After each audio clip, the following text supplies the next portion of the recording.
Sa buhay man o sa playing court, game na tayo! Power and Play sa Radyo 5 92.3 News FM.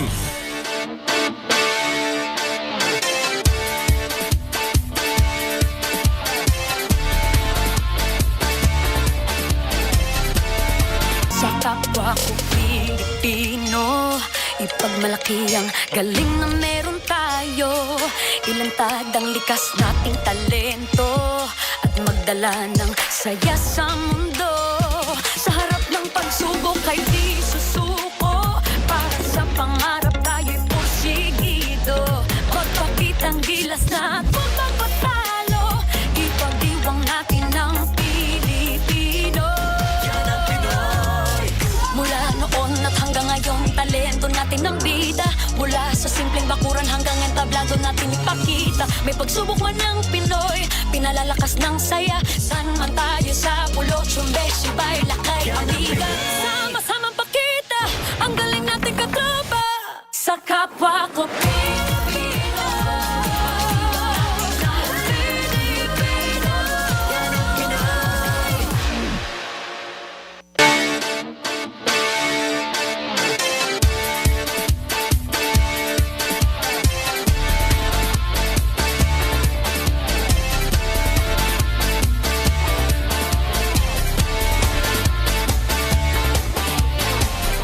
Masaya ang buong bansa sa muling pagkapanalo ng ating pambansang kupunan ng Gilas Pilipinas. Well, masaya din po kami dahil Sabado na muli. E di paano? Bago na! Power and Play na! Power and Play with Noli Iyala. Magandang araw po sa inyo lahat, mga kaibigan, mga kapatid, mga kapamilya. Nagbabalik po ang inyong paboritong kasama tuwing Sabado ng umaga. Ito po ang Power and Play. Atid sa inyo ng Cherry Loom, ang Yerong May Aluminum, Cherry Tigo, it's fun to drive. Chooks to go, ang nag-iisang manok ng bayan. True religion, where passion meets power. And regrow. Regrow your confidence with Regrow. Of course, we are powered by Smart. Live Smart. Nagbabalik po tayo ngayon. Sana'y nasa mabuti kayong kalagayan. Yung mga suki natin sa Radyo 5, yung mga pauwi po sa kanilang mga bahay, yung mga nagsisimula pa lamang ng kanilang trabaho ngayong Sabado ng umaga. And of course, yung mga nakatutok po sa atin sa 1PH, on Signal TV at lahat po ng nanonood sa Facebook Live all over the world. Magandang araw po sa inyo lahat. Maganda ba ang gising ninyo? Maganda ba ang pagbangon natin ngayong umagang ito? May mga hangover pa yung iba dyan na talaga naman natuwa sa naging kaganapan kahapon sa laro po ng Gilas Pilipinas kontra Lebanon. Well, pinalo po natin ang Lebanon dun sa 6th window. Dito po ginanap sa ating bansa mismo, 107-96. At napakaganda ng ipinakita ng ating koponan. At yan po ay ating hihimayin mamaya. Napakaraming mga bayani, napakaraming bagong mukha na nakita natin, lalong-lalo na ang ating bagong kababayan na si Justin Brownlee na ngayon po ay naglalaro na bilang isa nating kababayan. And alam nyo, ito pong sistema ng FIBA, papunta po sa FIBA World Cup, kung saan tayo ang host, talaga namang nagpagulo, nagbigay ng konting kakaibang diskarte para sa mga opisyal ng basketball. Dahil ngayon parang, alam niyo na nangyayari ngayon, yung PBA conferences at yung mga UAAP, parang try out eh. Ang ating inaabangan ngayon yung mga sidelights katulad ng qualifier. At ngayon magkakaroon pa tayo ng PBA All-Star, maantala na naman yung PBA Governors Cup. Tapos meron pa yung EASL, yung pong East Asia Super League. Well, yan po ay magaganap naman next week kung saan iba't ibang mga bansa rin ang lalaban do sa kanilang Champions Week. At ang Pilipinas po ay may dalawang koponan dyan. Yung pong Talk and Text, so yung TNT Katropa at yung pong San Miguel Beermen. Maglalaro din po dyan sa torneyong yan, yung Bay Area Dragons na nakita natin noong Commissioner's Cup. Well, mga kapatid, sila po ang ating makakasama mamaya sa ating panayam. Kasama po ng veteranong si Machine Gun Kelly Williams. Mamaya po nakapanayam natin siya tungkol sa mga kanyang mga thoughts about playing in the EASL and of course yung magandang takbo ng TNT Katropa Giga ngayon pong Governor's Cup. Nakapanayam din po natin ang dalawang players na maglalaro sa Bay Area Dragons. Yan po ay sina Andrew Nicholson, yung super import ng Dragons, at yung kanilang bagitong rookie na ngayon ay magiging Asian import na si Sedrick Barefield. Mamaya po ay ilalathala at ibabahagi nilang dalawa ang kanilang karanasan, hindi lamang dito sa paglalaro sa PBA, kung hindi ang kanilang paghahanda patungo sa EASL dyan po sa Okinawa, Japan. And then, of course, later on, yung naantalang interview natin with one of the Philippines' bright young athletes, ang speed skater na si Peter Groseclose, sa ating In the Spotlight, ating pong ibibigay at ihahatid na sa ating second hour. So, marami po tayong huntahan ngayong Sabado ng umaga, kaya huwag po kayong bibitaw. Simulan na natin sa pamamagitan ng ating Sports Weekly Highlights. Power and Play with Noli Iyala. Kagaya nga po ng nabanggit ko, masaya ang buong bansa sa pagkapanalo ng Gilas Pilipinas kontra Lebanon. 107-96. Dinomina ng Gilas ang Lebanon. Sa likod po ng 17 puntos ni Justin Brownlee, ang bagong kababayan natin na nagtala din po ng 4 na rebounds, 5 assists at 2 steals. Sinundan siya ng isa pa niyang kakampi sa Hinebra na si Jamie Malonza na may stat line na 15, 5, 3, 1, and 2. May dalawa pang sapal yun ha. At ang mga bagong mukha katulad ni Mason Amos na nagtala ng 13 points, 11 straight in the third quarter. Nandyan din po ang kontribusyon ni Jordan Heading, ni Dwight Ramos at ni Ray Parks na pare-pareho pong nagbigay ng 10 puntos. 17 3-point shots ang pinakawalan ng Gilas Pilipinas. Siyam sa ating mga player ay nakagawa ng kahit isa dun sa 17 3-point shots na yon. Ang Gilas ngayon ay may kartada ng 6-3 at 4 straight wins patungo sa kanilang susunod na laban sa Lunes kontra Jordan. Kasama sa mga nanood sa laban ng Gilas ang pinakabagong FIBA ambassador na si Carmelo Anthony. Opisyal nang ipinakilala bilang global ambassador si Melo. Makakasama ng NBA veteran ang kapwa niya basketball great na sina Pau Gasol at Luis Scola, kilala sa kanyang kontribusyon sa Team USA at ilang taong paglalaro sa NBA. Inaasahang mapapabilang sa Basketball Hall of Fame si Carmelo Anthony kapag opisyal na siyang nagretiro sa pro play.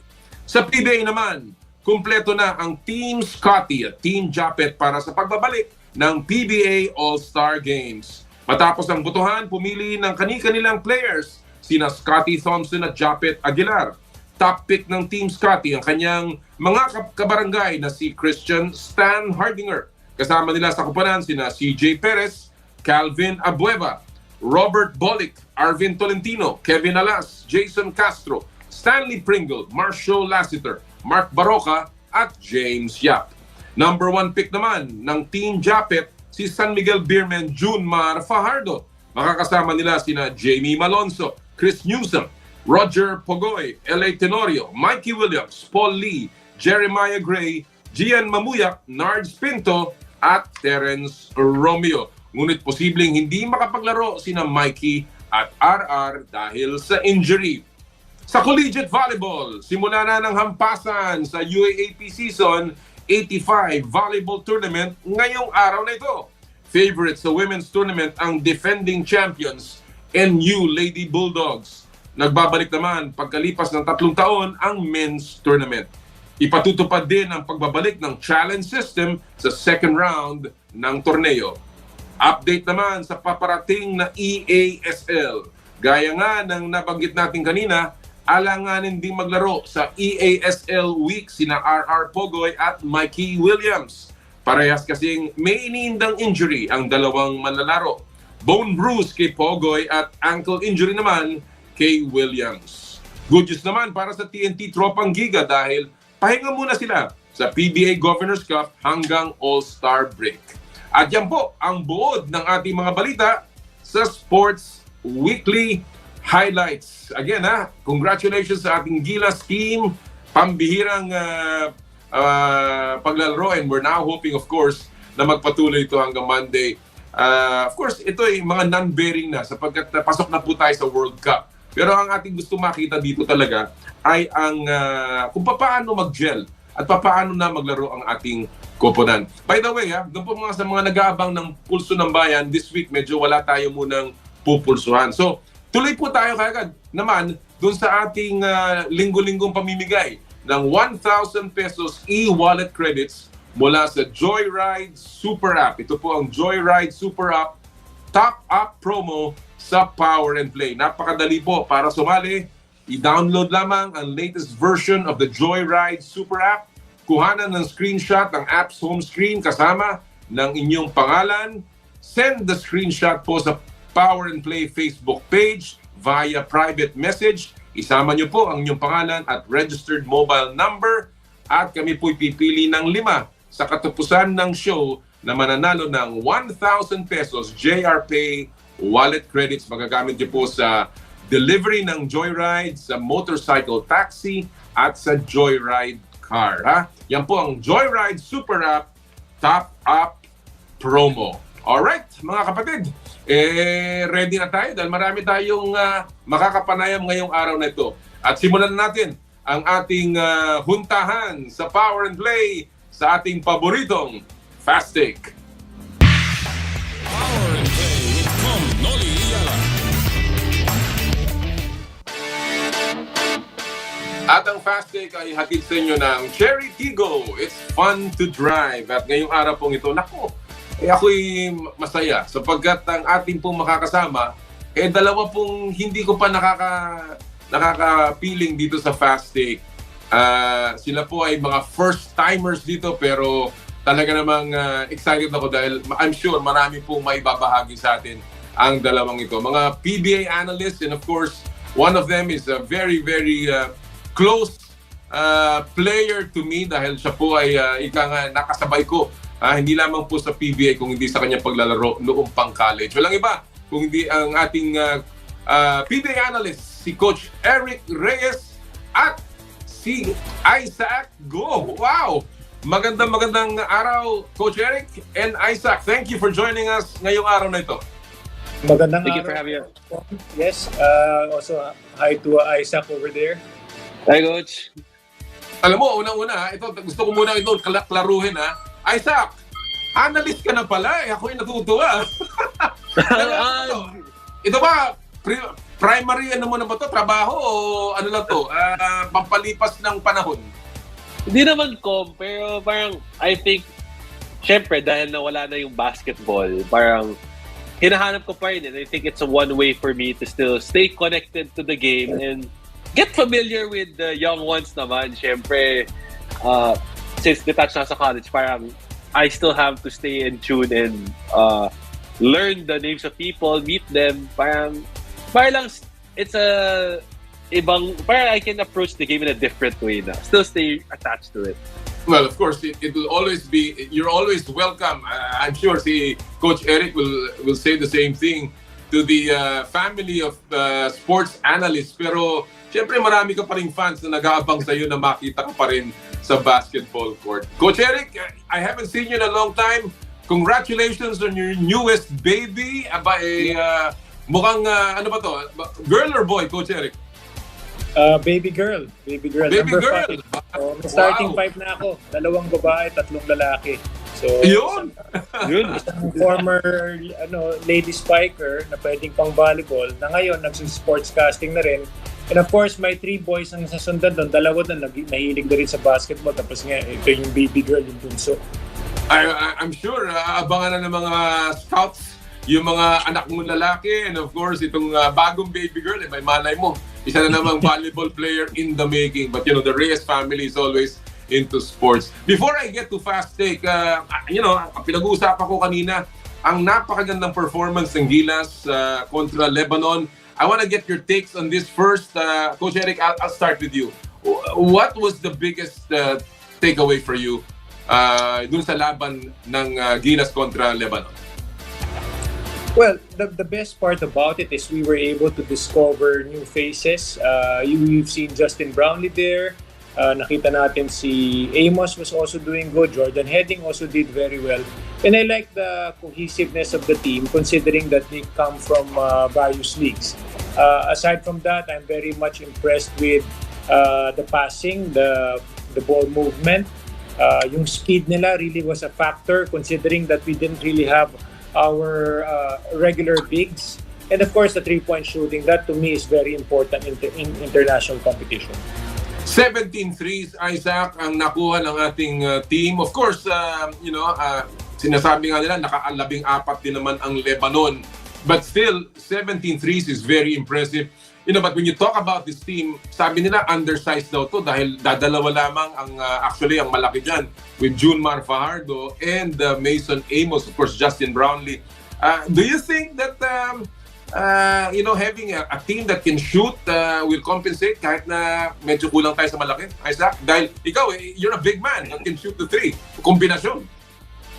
So, okay, but I think number one is lumabas na yung heart, yung puso na no matter what's the situation, whether mas malaki, mas mabilis, mas matangkad, mas magaling, may puso na eh. And, we've seen the format na that, like example, the Golden State Warriors, they're aiming to play smaller, but take advantage with speed, with hustle, with three-point shooting na there's still ways to compensate. And that's the beauty of basketball na no one blueprint guarantees you a win. So there's always many ways to win. There are different ways to play. Before I go to the fast take issue, ito talaga, huli kong tanong tungkol sa Gilas. After the performance of Justin Brownlee, a very impressive performance, of course. Hindi naman sila natulak dahil ang Lebanon did not come with their top team, no? Having already qualified as well. But marami ngayong nagsasalita sa social media na dahil nga si Justin Brownlee is already very much kumbaga embedded here at kilala niya yung mga player, he's a better fit than Jordan Clarkson. What's your take, Coach Eric and Isaac? I'll begin with you, Eric. Yeah. Malaking bagay talaga yung presence ni Justin because he is very much, as you said nga, he has been here for so many years. He's won championships. He knows the culture very well. Ilang balik na siya. Of course, Coach Tim is also part of that Gilas Pilipinas coaching staff. So that in itself, even Coach Tim said before, sabi nila, mamimili sila either a younger Jordan Clarkson or even a Justin Brownlee. Iba pa rin kasi yung presence ng Justin Brownlee because it was clearly seen tonight. And he plays defense, he gets rebounds, he even defends bigger players. So that in itself is very much a welcome development because what we want is really teamwork.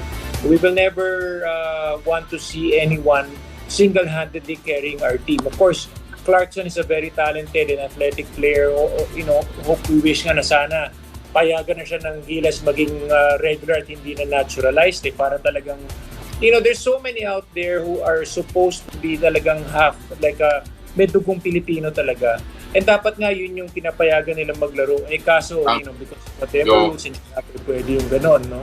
But having said that, we're seeing a lot of great talent all over the world, part Filipino, na talaga nagpapakita ng maganda dito sa ating Gilas Pilipinas. So that in itself will be big, especially when you have a leader in Justin Brownlee with so much experience and the familiarity with the Filipino style of play. Isaac, same question. Brownlee or Clarkson? I think Coach Eric mentioned it na it depends on what identity and what kind of team does the coaching staff feel and that would be the best to perform out there because it has to start with that. What's the vision of the coaching staff? What's the vision of the SVP of Gilas na this is the team we're going to walk out with on the floor in a couple of months. Whether it's Brownlee or Jordan Clarkson, each have their own respective strengths and weaknesses na eh. So I think it has to begin with that. And I don't think it can go wrong with either of the choice. It's like A and A. Either way, it's a good choice. So, you really can't go wrong. And it really just depends what direction do they want to go with. It's a tough question, pero alam mo dito sa akin, sa Power and Play, we answer the tough questions. Ako, I'll go straight. I'm going Justin Brownlee. I mean, Clarkson is an NBA caliber. He's good for marketing. But at the end of the day, you want the guy who can play defense. I think Brownlee can defend the bigger player. I think he's a more versatile player. Kilala niya yung mga player na kasama niya.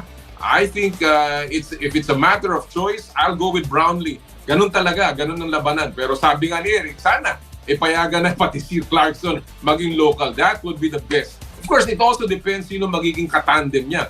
Kung si Junmar is there, maybe we can go with Brownlee. Kai Soto's coming in. So again, many combinations. But kung 1:1, I'm going out on a limb. I'll go Justin Brownlee anytime. 7 days a week, including holidays. All right. Let's go to our fast take of the day. Itong fast take, gentlemen, is very simple. We throw the issue, isang sagot in 1 minute. And walang tama, walang mali. Pato-pato sa langit, tamaan, huwag magagalit. And of course, isa lang ang opinion na mahalaga, yung sa inyo. So we'll begin with the first fast take issue of the morning. Ito ay tungkol sa kababasag lamang na record ni LeBron James ng NBA all-time scoring record. Ang tanong, sino kayang NBA player, present or future, ang maaaring makabasag naman ng scoring record ni LeBron James? I'll begin with you, Eric. 1 minute, go! Well, right now, ang nakikita ko yung this French player, his name is Wembanyama. He's very tall, he's very versatile with his style of play, and he's young. So, kailangan kasi dyan, kaya naman na-break din ni LeBron yung record because he started in the NBA at a very young age. I'm not really sure about Kareem's age when he started, but to me, a great scorer and a consistent scorer with that dominance of height, that boy probably has a good chance of doing it. Of course, he has to stay healthy the way LeBron James stayed healthy. Excellent point. Alam mo, marami nagtatanong, sino po si Victor Wembanyama? Abangan nyo. Mapapanood din nyo. He's listed as 7'5", but he has handles like a guard and can shoot like a wing. Talagang grabe po yung player na binanggit ni Coach Eric. Same issue, Isaac. Sino sa tingin mong NBA player, present or future, ang maaaring makabasag ng scoring record na hawak ngayon ng The King? 1 minute, Isaac. Go! I will go with someone who's currently playing in the NBA, and it will have to be Luka Doncic. You saw the pace, you saw the trajectory. He's actually somewhat on pace with what LeBron is doing, and we see his style of play doesn't involve a lot of athleticism, doesn't involve a lot of fancy moves. It's getting a bucket and getting it effectively. Now, it's great to be seen if he stays healthy, but in his past few years, he stayed relatively healthy and consistent. And remember, sinasabi pa, wala pa siya sa kondisyon because nag-i-enjoy pa talaga siya. So what happens when he hits year 5, 6, or 7 na talagang that switch is flipped that, okay, I'm gonna go after this? Well, great choice, great choice. Luka Doncic is a guy that we know can score, is capable of doing that. He's now the leading NBA scorer. Pero syempre, again, that will all depend on their health, on their team's the composition, and of course, at the end of the day, it will also depend on a lot of luck. But I'll go. I agree with the two of you. I also think that maybe Giannis, if he stays healthy, I think he's got a chance to also become one of the top scorers in the NBA. All right, let's go to our second issue of the morning. Naku, maganda to. Alam naman natin ang mga bagong coaches ang pumasok sa PBA. Nagpalit ng coach ang San Miguel, nagpalit din ng coach ang Talk and Text, dalawang flagship teams ng San Miguel at ng PLDT Group. So ang tanong, sino sa mga bagong head coaches ang mas may pressure na manalo ngayon, to win now sa kanilang koponan? Si Coach George Gallant o si Coach Jojo Lastimosa? I'll begin with you, Isaac. 1 minute, go! Akala ko si Coach Eric Moone, but I think for me... Thank you, Noli. And I would have to say Coach Jojo Lastimosa because, number one, inheriting a Talk and Text team that is getting up there in age with Jason Castro, Ryan Reyes, Kelly Williams hitting the prime by the tail end of their careers, they're still effective and efficient, but you see ages coming up na you have to maximize the last few years you have left. And especially na they did win a All-Filipino Cup, I think, in the bubble. Parang there's that pressure again to repeat and to win another one. And now they also brought in Rondy Hollins Jefferson. So parang they're going all in to win another title. Well, maganda yan. Maganda yung sinabi mo dahil talagang may yung mga player na binanggit mo, may mga edad na. Kaya parang importante na talagang mapanalo na yan. Not for Jojo, but for those players na binanggit mo. Eric, same question, Coach. Sino sa tingin mo among these new head coaches ang mas may pressure to win now? George or Gilas? 1 minute, Eric. Go! I'd love sana to copy Isaac's answer pero wala na talaga, medyo maiba naman ako for the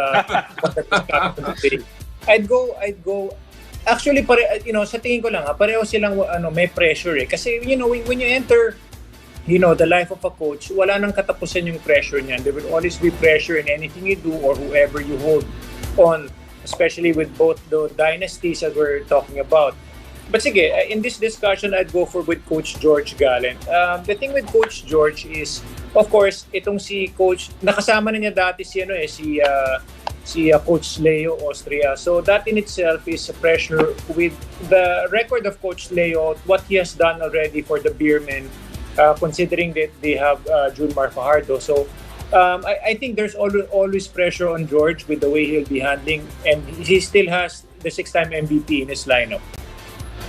Well, that is a very significant thing. Having a 6-time MVP, I think gives him more chances. Pero tama kayong dalawa.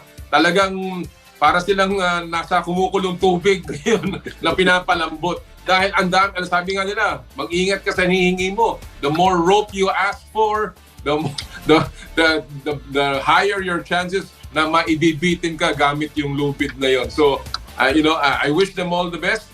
But of course, sa akin, ang mas may pressure ngayon, si Coach Chito Victorero. Matanggal ka rin, ha?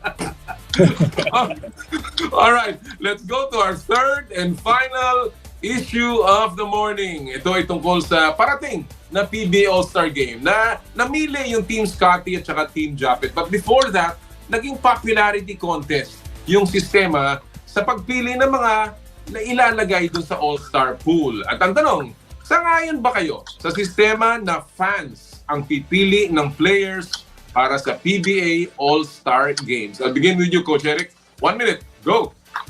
Hindi pwede si Isaac mauna. Well, ako, I was thinking about it a while ago on who's going to, ano yung mas maganda. Pero para sa akin, it's a fans game.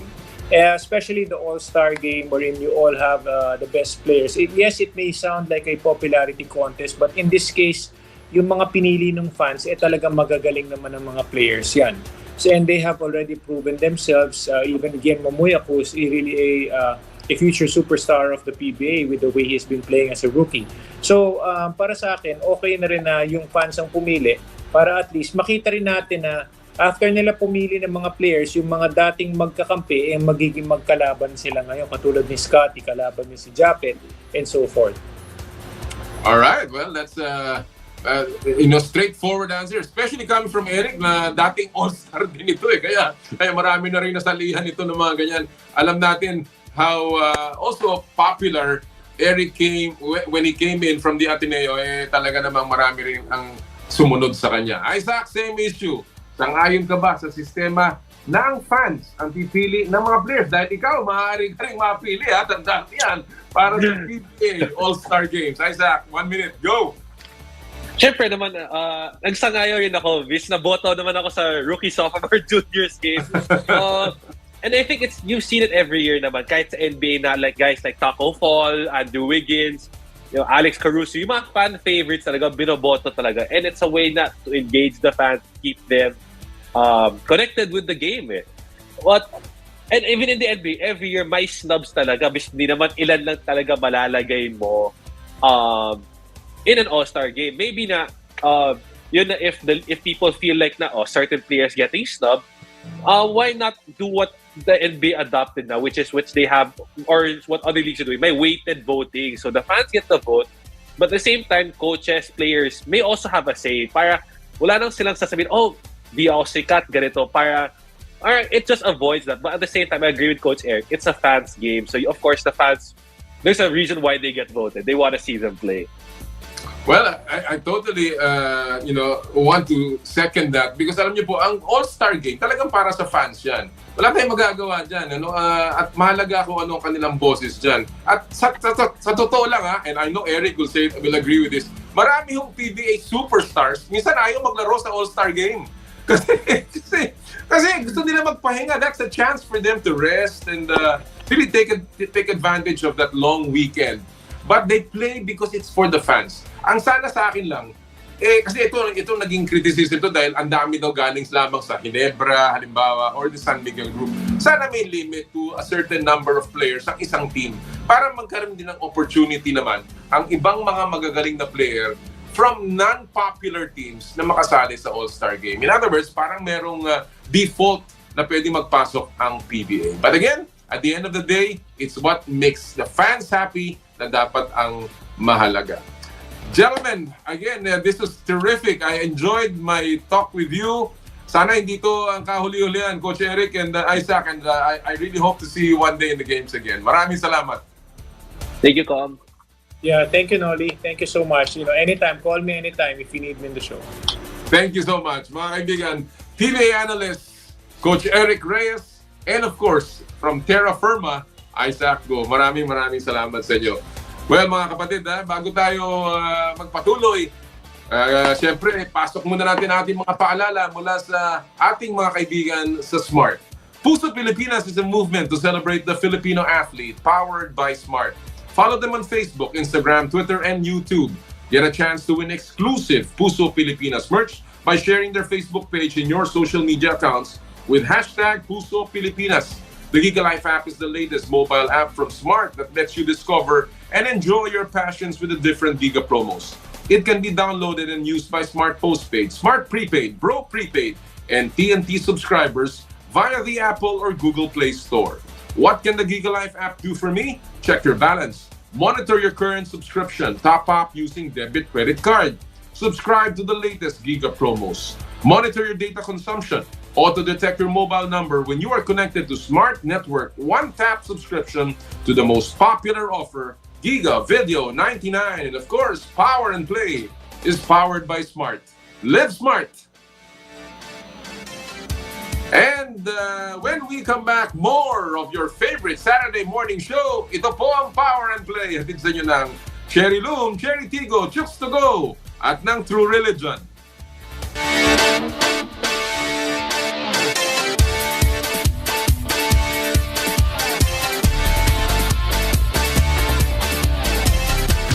I dare to dream big, to be a voice of my generation, to inspire resilience in the face of roadblocks. And in sharing my stories, I let others share in my passion.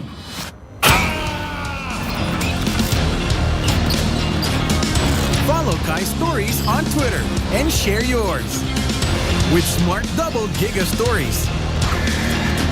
Share 2 times the passion with 2 gigabytes for Twitter and more. Guaranteed every day, plus data for all sites. Simple, smart ako.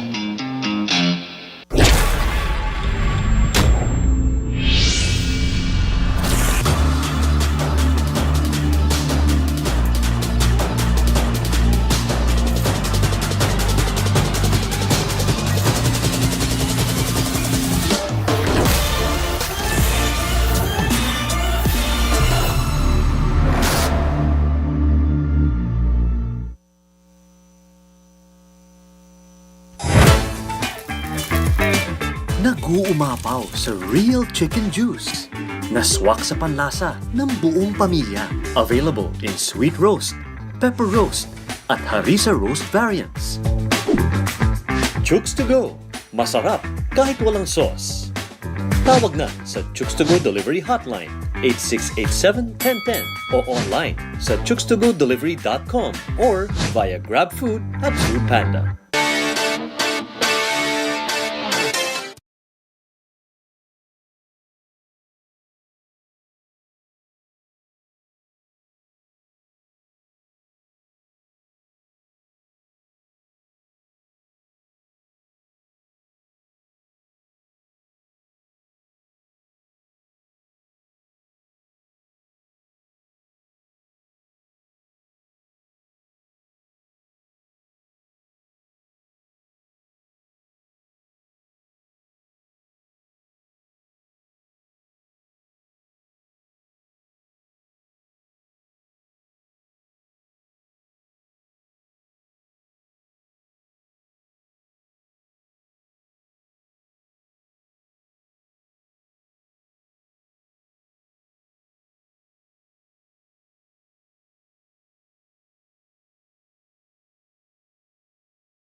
At nagbabalik po ang Power and Play ngayong Sabado po. At ngayon po tayo mapalad na ating makakasama ang isang tao na huli ko nakausap just after he unretired and went back to the TNT Tropang Giga. He is, of course, a 7-time PBA champion and a former league MVP. Walang iba kundi ang ating iniidolo at, of course, true gentleman on and off the court.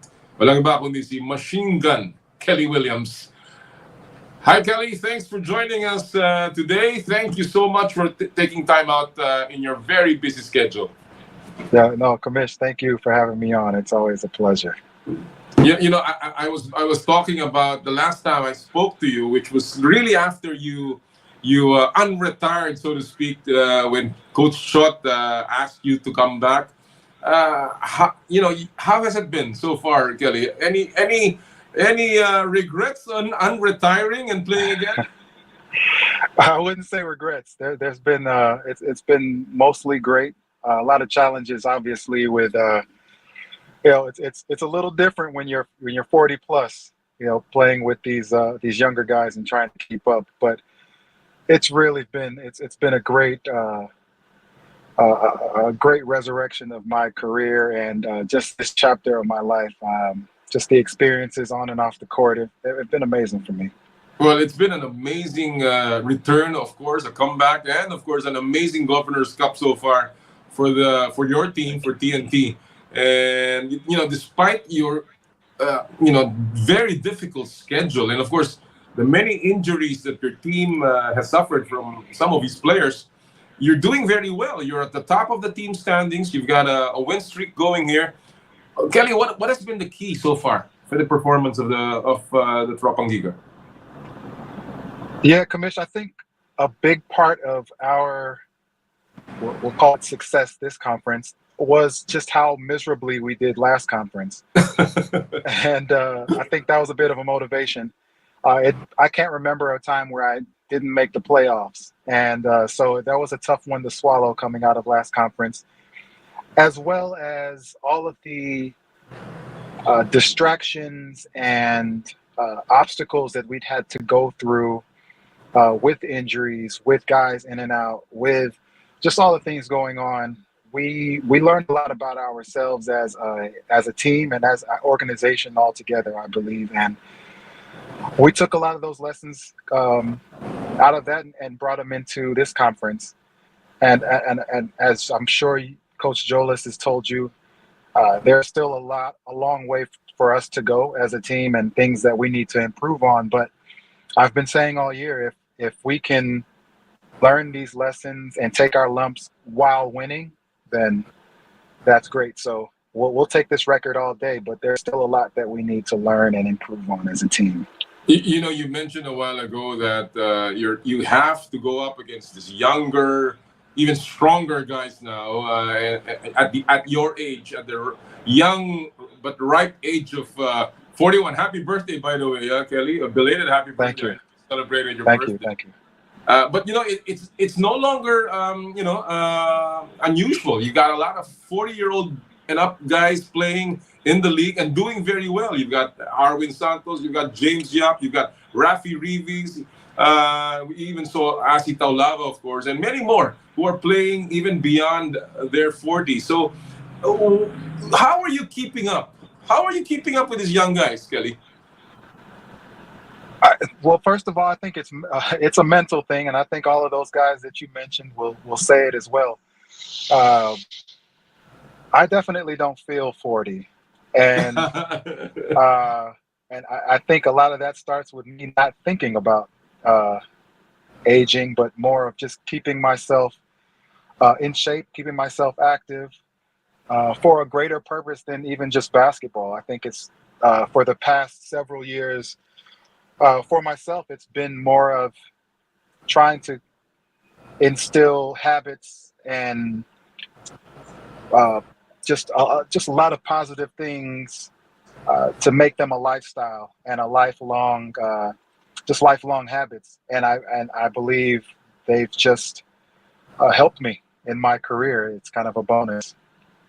Well, yeah, it's certainly showing right now. Whatever secret formula you have, obviously should be patented, and I think a lot of the PBA players would like to buy that. Another thing that, talking about buying, another thing that obviously you guys in TNT have bought into is this new system or whatever is being implemented by Coach Jojo Lastimosa. Of course, he's taken over in the interim from Coach Shot. Kelly, Coach Jojo, of course, is a legend. He's a former Rookie of the Year. He's a multi-titled player. What do you like about Coach Jojo now that he has taken over the helm? Well, I think, like you said, Commish, Coach Coach, I still call him boss, but Coach Gilas is he's a player. He's been there. He's been in our shoes. He's experienced everything that we're now experiencing. So I think it's made the transition for him into coach and building the relationships between him and us as players a bit, I guess, easier. Yeah. He'd been around. He's established somewhat of a rapport as team manager over the past year. Right. And now sliding into coach position, it's different, but again, him having been a player and experienced these things kind of makes it a bit easier to bridge any kind of gap. Like I said, there's still a lot of things for them as coaching staff to work on, and we have our work cut out for us as players to help bridge any kind of gaps. Another key factor, and I guess everyone knows this, in this TNT surge is the import that you have, and you had. Jalen Hudson started it for you, and now it is Ronde Hollis Jefferson. Let me ask you about RHJ. Describe the guy for us. How is he as a teammate, and how has he really, influenced the team right now? I think it helps with Ronde that he's very vocal, and he's really straight to the point with what he sees, what he expects on the court, and he just thinks the game. You've seen him play a few games now. He just sees the game differently. He's throwing passes that we're not used to seeing. Just his timing. He's definitely an NBA caliber player, and just his skill and his mindset and his approach to the game has been very enlightening to the team. But I'll also say, Kamish, even with Jalen, he scored a lot for us, and he was a big presence offensively. But he also was a very vocal, important, and he did great with the time in the games that we had, especially early on. I think it was a bit tougher for him because we were still trying to figure ourselves out as a unit. And so he was put in a tough spot to try to help steady the boat, so to speak, in his position. So I appreciate what Jalen was able to do. And we didn't know what we were getting in from with the change with Ronde. We changed him out at, I think we were 5-1. Yeah. And that's always a gamble and a risk, but obviously it's definitely, right? So but it's been it was a successful gamble. It looks like your team is complete. You got the guy, the import that you need. Obviously, you've got a lot of young guys coming up now. Mikey, Calvin, R.R. Pogo is injured, but he obviously will come back. Do you like the way the team is built, composed right now, and you think you have everything that can bring you back to the finals? Right now, yeah, I do. My biggest concern personally is the same as most of the guys on the team, and that's getting guys healthy. Yeah. All the playoff runs that I've been a part of, that's always been the emphasis and the priority, making sure we're healthy going into the playoffs, because a healthy TNT in most of the years that I've been here, a healthy TNT is a dangerous one. So, if we can get Coy back, we can get Ryan back. Roger will be back soon. Mikey even got injured last game. So if we can get guys healthy going into this final stretch and into the playoffs, I think we have a really good shot at something special. Well, it's certainly looking that way. You're taking a bit of a break right now because of the preparations for the EASL. So let me ask you about that. You are the team is going to represent the country in the inaugural Champions Week of the East Asia Super League. Do you like the concept? Do you like the concept of the EASL, Kelly? I will be 100% honest with you, Commission. Say I don't even understand what's happening with the EASL. I can even pronounce. I don't even know the acronym, but The acronym. I just know that there's a lot on the line, and there's games to play, and there are some tough teams that we'll be up against. So again, and I guess that's really my question, Kelly. Do you think that a tournament within a tournament is putting too much on the players? Do you think this particular experiment, even in the scheduling, with all of that's happening, not only in the PBA but in FIBA and the windows, now you put in the EASL, is it too much for the players? I've honestly felt over the years, Kamish, that just with the PBA, how we're set up is a bit much on the players physically, especially if you're one of the top teams who go deep into the playoffs, conference after conference. It's almost a bittersweet gift and a curse if you're a good team, because you end up going deep into the playoffs, which is great and what you want, but then that means you'll have a shorter break coming into the next conference.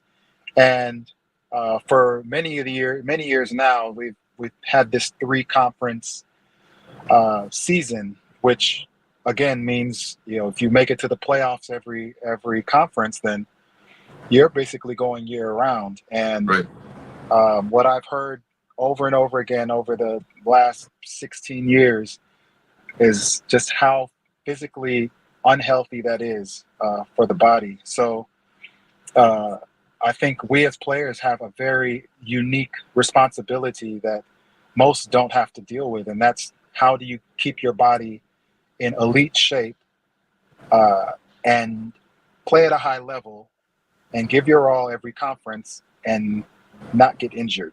It's a tough job. It's a tough thing. So now you throw in EASL, which is it's cool.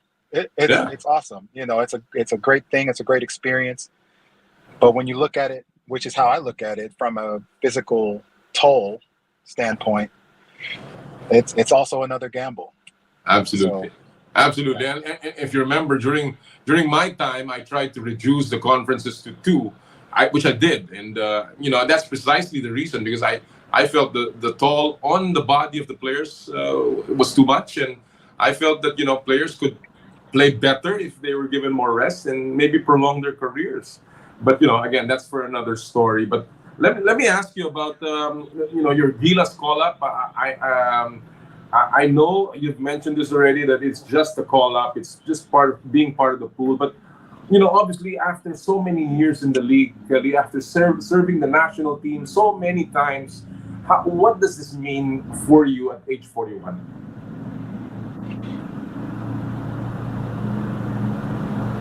It's playing for the national team is always and will always be the greatest honor for me. When I look back at my career, playing for the national team and representing the Philippines will be at the pinnacle for me. And being asked to, now you're talking about being called, regardless of, the circumstances which led to me being called up. There's a lot of good players in the Philippines, a lot of great young talent. So for my name to come up in the midst of these circumstances, for me personally is amazing. I think any player wants to be appreciated and recognized for the things that they do, and for it to happen at this stage of my career, of my life, is almost unheard of. So, well, you're only 41 once, Kelly, so it's really going to be a new experience for you. But talking about that, you've been in the league for so long, and you've seen everything. You've seen, how the game is developed, not only in terms of your team, but also in terms of the PBA. What do you think has been the biggest difference from the time you started in the league up to now? Well, let's not overlook the fact that it was you who called my name on the stage of my draft. I remember in 2006. That. Yeah. No, the biggest difference between then and now. There's so many differences. That was almost 2 decades ago. The mentality, the approach, I think is one of the greatest differences for me now that's allowing me to be able to still play at a competitive level, at a respectable level for myself. I had a lot of things going on in my life, adjusting to marriage at the time, and just all the differences and things going on, circumstances, dealing with the health issues, dealing with so many things. And I think because of those things, going through the divorce, going through still and not having my kids with me, finding ways to optimize my body and my mind in order to play game after game and perform even in practice.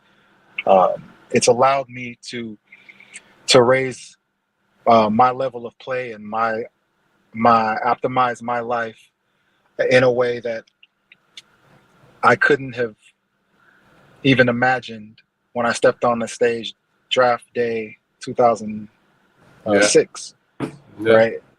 So, the mentality, the approach. Yeah.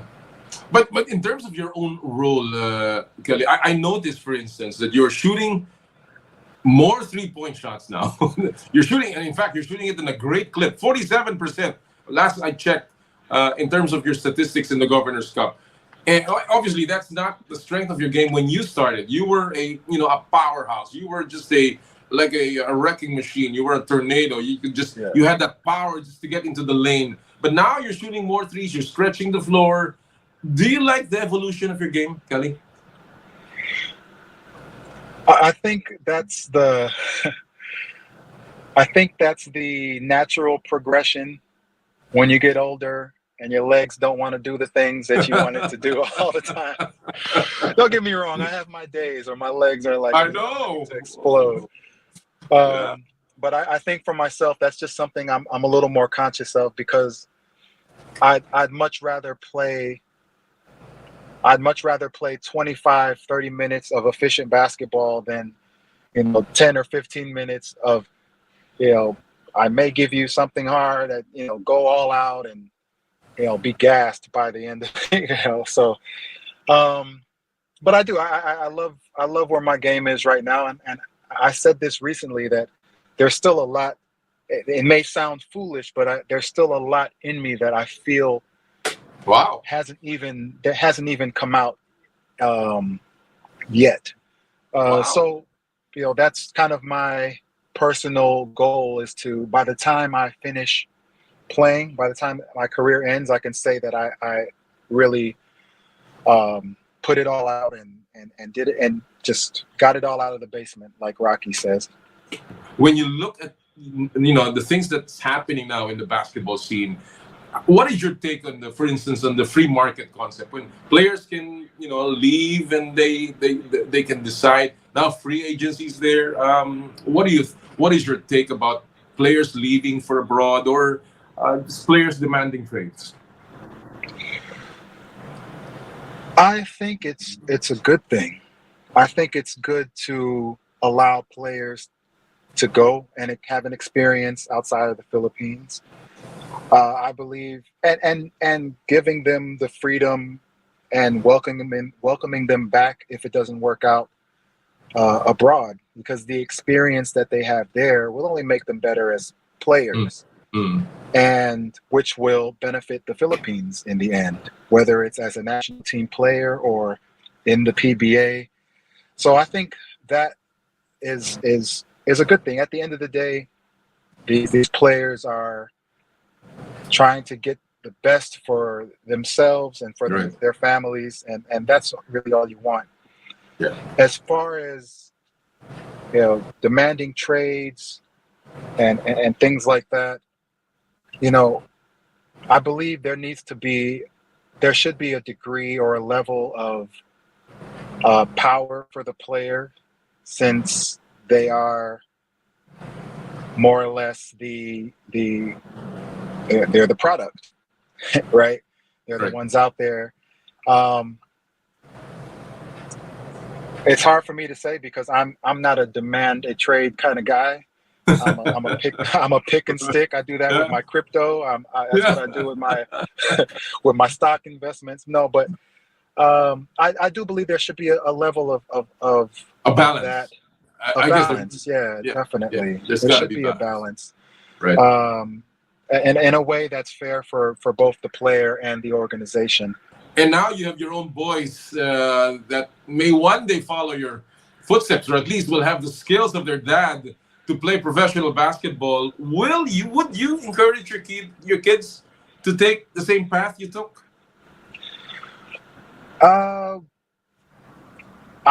If I want them to succeed, I would make sure they don't take certain paths that I took. That's a good way to put it. Off court.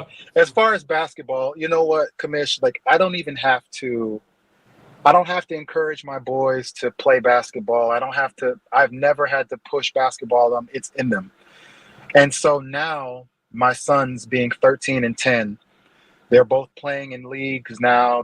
They just texted me, like, they have practice tonight, and a lot of our conversations revolve around techniques and mentality, approach, and they love the game. They really love the game, and both of them at their respective ages are light years beyond where I was at their age, talent-wise.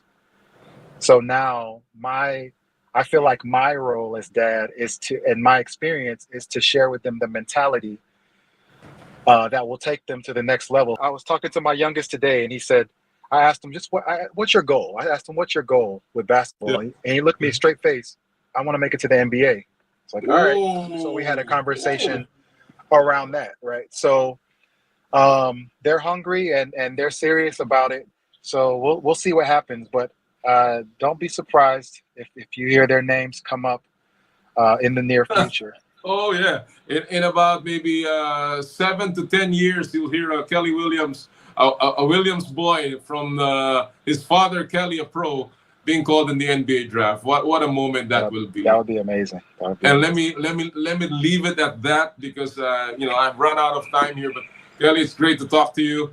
I wish you all the best. I'm not going to ask you when you're going to retire again because I do not want you to retire anymore. I just want to see Kelly Williams flying on the court as long as possible. Thank you so much, Kelly, for joining us. Thank you, Kamish. Always a pleasure. Thank you very much. Have a great one. Yan po mga kaibigan, ating kaibigan, si Kelly Williams. Again, just an amazing athlete, an amazing leader, but more than that, an amazing gentleman, both on and off the court. I was with him when he was drafted. I had a chance to be with him even with the national team, and he's just a terrific person. Anyway, bago tayo po mag-break, silipin muna natin ang ating mga viral videos at pop culture sa mundo ng palakasan sa Stop and Pop.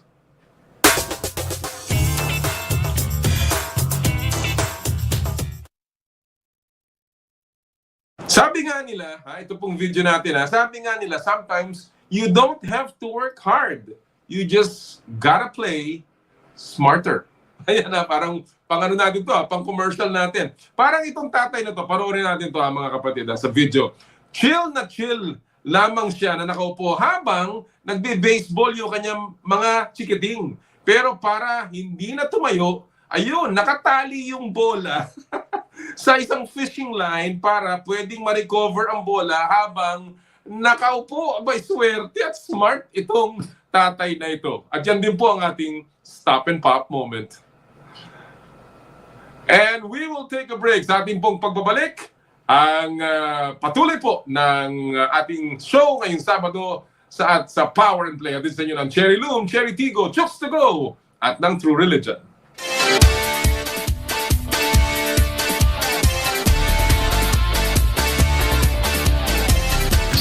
I dare to dream big.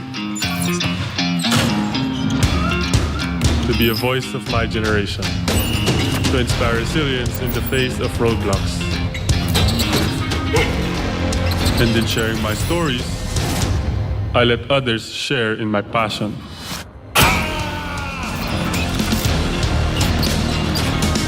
Follow Kai's stories on Twitter and share yours. With Smart Double Giga Stories. Share 2 times the passion with 2 gigabytes for Twitter and more. Guaranteed every day. Plus data for all sites. Simple, smart ako.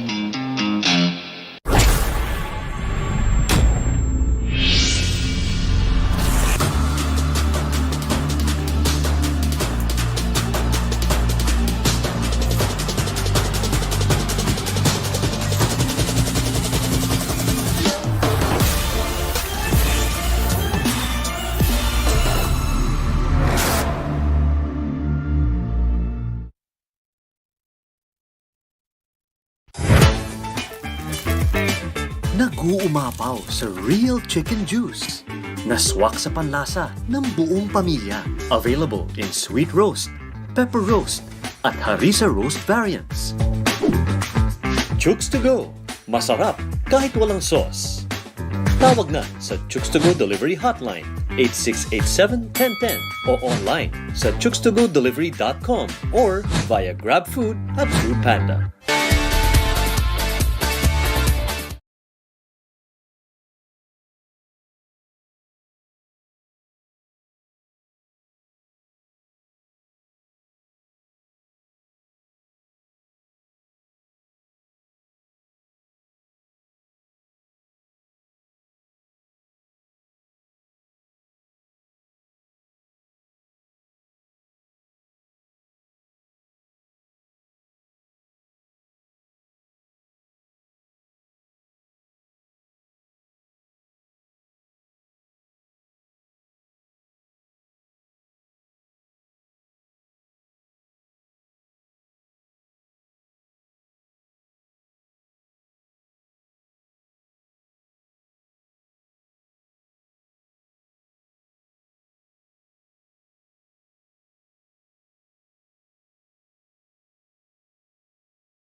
At muli po nagbabalik ang Power and Play ngayong Sabado ng umaga. At syempre, wala pong Power and Play kung wala ang mga butihin nating mga tagapagtaguyod ng ating programa. Gusto po natin magpasalamat. Of course, una-unahin natin ang Cherry Loom, ang yerong may aluminum. Sa ganitong pabago-bago ang panahon, mga kapatid, iinit, uulan, lalamig, kailangan natin ng matibay at protektadong bubong. Dapat ang bubong ay yerong may aluminum. Kapag may aluminum, tsak na pang matagalan. At isa lang ang alam kong dekalidad na yerong may aluminum. Yan ang Cherry Loom, tibay protektado sa pang matagalang yero. Cherry Loom, ang yerong may aluminum. Cherry Tiggo 8 Pro. How neat it is to have a 7-seater SUV that has a powerful engine, world-class safety standards, and the latest tech features. Bet you didn't know that the all-new Cherry Tiggo 8 Pro has all these features and more at a very affordable price range. Cherry Tiggo 8 Pro is equipped with a 1.6 turbocharged gasoline direct injection engine, an advanced driver assistance system, and 12 other safety features, including autonomous emergency braking, forward collision warning, and traffic jam assist. The flagship Tiggo 8 Pro allows you more control of the wheel. What's great is you can also join the green revolution with Cherry Tiggo 8 Pro plug-in hybrid electric vehicle or PHEV. So book a test drive now via www.cherryauto.ph or visit a Cherry dealership near you. Chooks to Go, ang nag-iisang manok ng bayan. Subukan ang kanilang pinakabagong oven-roasted chicken na mas pinasarap dahil sa nag-uumapaw na flavorful chicken juice. Subukan din ang Chooks, the first dine-in restaurant ng Chooks to Go. Chooks to Go, ang nag-iisang manok ng bayan. True religion is in the Philippines, where passion meets power. Experience it firsthand. For your best style choices, visit True Religion at Conrad S. Maison Mall of Asia Complex, Resorts World Manila, and Hacienda Designer Outlet, Silang, Cavite. Visit also their newest branch at Grand Wing, Newport City, Resorts World Manila. True Religion, where passion meets power. Joyride, ang bago ninyong kasundo. Book Joyride Motorcycle Taxi for the affordable, quality, and fast rides. Mga kasundo, first booking nyo, use promo code JRMC Taxi, 50% off on your first MC Taxi ride. Ano pang hinihintay nyo? Download the Joyride Super App on Google Play Store and Apple Store. Joyride, ang bago ninyong kasundo. Elms Seafood Paluto, the latest offering of the Elms Resto Bar Group, located at Unit 2 ground floor, Calle Bistro, Ever Commonwealth, Quezon City. Enjoy their delectable seafood menu in a relaxed, casual dining atmosphere for your salu-salu seafood meal. Elms Seafood Paluto. Skin, your face and body anti-aging center, with branches at Alabang Town Center and Green Hills, San Juan. For your skin assessment and treatment schedule, please call 0917-890-1640 or 0977-809-8886. Asea Subic Beach Resort. Experience the getaway that you deserve and dive into limitless happenings, rejuvenating experiences, and gastronomic adventures. Asea Subic Beach Resort. Regrow. Choose Regrow Minoxidil and regrow your confidence with healthy scalp and healthy hair. Regrow Minoxidil is available in all Derm Clinic branches, leading drugstores, and department stores nationwide. You can also purchase Regrow Minoxidil on Lazada and Shopee. Just look for the Good Derma Shop and check out your trusted Regrow Minoxidil products. Like and follow our Facebook page at Regrow Minoxidil for promos and announcements. Regrow Minoxidil with Pre-Grow shampoo and conditioner. Regrow your confidence with healthy scalp and healthy hair. And of course, Power and Play is powered by Smart. Live Smart. Maraming salamat po sa lahat ng ating mga sponsors. At kasama na po natin ngayon ang mga players na napamahal na sa atin from a team that has become very close to the Filipinos' heart, the Bay Area Dragons, and we're very happy to have with us no other than their import, Andrew Nicholson, and of course the Asian import of the Bay Area Dragons, Sedrick Barefield. Gentlemen, thank you so much for coming in and joining us on Power and Play. Thanks for having us. It's really a pleasure for me to have the two of you. I've seen Andrew play, and of course Sedrick. I have watched your highlights, and we're looking forward, of course, to what you can do also in the league. But let me begin, of course, with a little bit of a light topic here. Andrew, I know that after that grueling finals in the Commissioner's Cup, you were given a bit of a break. Did you take that, and how did you spend it? You mean the break after the finals? Yeah, I mean, it was great. I did a little trip to Bali. I've been to Bali before, and being on this side of the world, I had another opportunity to go and experience Bali again. So it was a great R&R, great rest and relaxation. So I'm glad I had the opportunity to get there. Well, 5 months is a long time to be in the Philippines. So obviously, just getting out for a while and recharging is really a great opportunity. But how is your injury, by the way? We know that you weren't able to play in the finals because of that injury. How are you feeling? How is the injury now? It's good. I mean, it's good. It's getting better. I'll be ready to go for the East Asian Super League. We have a great training staff, physiotherapists. So I've been rehabbing it pretty much daily. Just taking it easy, getting back to 100%. It was a pretty bad ankle injury, but I'm glad I'm able to still play now. How was it, Andrew? How did it feel? How was it for you? Just to be sidelined and not to play in the finals in the last couple of games and see your team, get into Game 7 before that huge crowd and was outplayed by Ginebra. How was it for you? I mean, it's a part of the game. It's a part of the game. It's an unfortunate injury that happened. Our team still did pretty well, getting to Game 7. We played 2 games without imports, and they still, got a win in one of the games. So I'm still proud of the team and how they, handled the adversity, and I'm glad that we were able to be in front of that crowd. One of the things that you mentioned in some of your interviews is that you were able to accomplish what you came out to do in the PBA, and that's to get the team to grow and come together and really gel. But for you personally, how much learning did you pick up just by playing in the PBA and, of course, by playing in the finals? I think I learned more about my teammates. I mean, that was the goal, because the PBA was essentially for us to be prepared for the East Asia Super League, which is coming up next week. So I was able to, understand their strengths and weaknesses, able to understand, my teammates better on and off the court. And it was a good opportunity. We're playing in an amazing country. I truly love the Philippines. I love being here. And, it was a blessing to be able to play in front of, so many fans.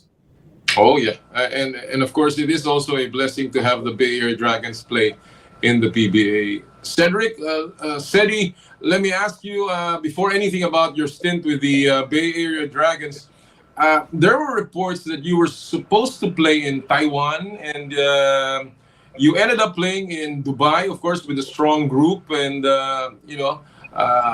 and of course your Taiwan stint has been up in the air. Tell us what happened about in that particular instance, Sedi. Yeah, so I went to Taiwan. I signed with the Fil-Am Braves as an Asian import. I was supposed to play in the East Asian Super League with them, and everything got pushed back. So I ended up not staying there with Fil-Am. Ended up going to the Tainan Ghost Hawks, and I didn't suit up for any games. So I wanted to be somewhere where I was playing. So Coach Charles gave me an opportunity to play in Dubai, and we talked about possibly joining Bay Area. So now I'm here. So was that a contract buyout that you did with Taiwan, or did you request that you be released? Was that the case for you? Yeah, it was a mutual agreement. Just the release was a mutual agreement. All right. And we know that you played with the strong group in the 32nd Dubai International Championship. How was that experience? And how did it improve your game, do you think, Sedi? It was fun, a lot of fun. I got to play with some great players, some young guys here in the Philippines that are up and coming. Ultimately, for me, I haven't played a lot of basketball in the last season or so. So my goal was just to try and find my rhythm, get my legs under me. Obviously, we wanted to win, but we went against a great team with Lebanon and those other teams. So we fell short of our goal, but ultimately I was just looking to get my rhythm back. Now you're going to be the Asian import of the Bay Area Dragons. First of all, did you follow the Dragons during their stint in the PBA? Absolutely. I try to watch as many games as I can. It was hard with the time difference and stuff, but definitely watched some games, followed the team's success, and, I watched the finals a little bit. So it was cool to just see how their season went. And how has the reception been so far with the Bay Area Dragons now that you're part of the team as the Asian import?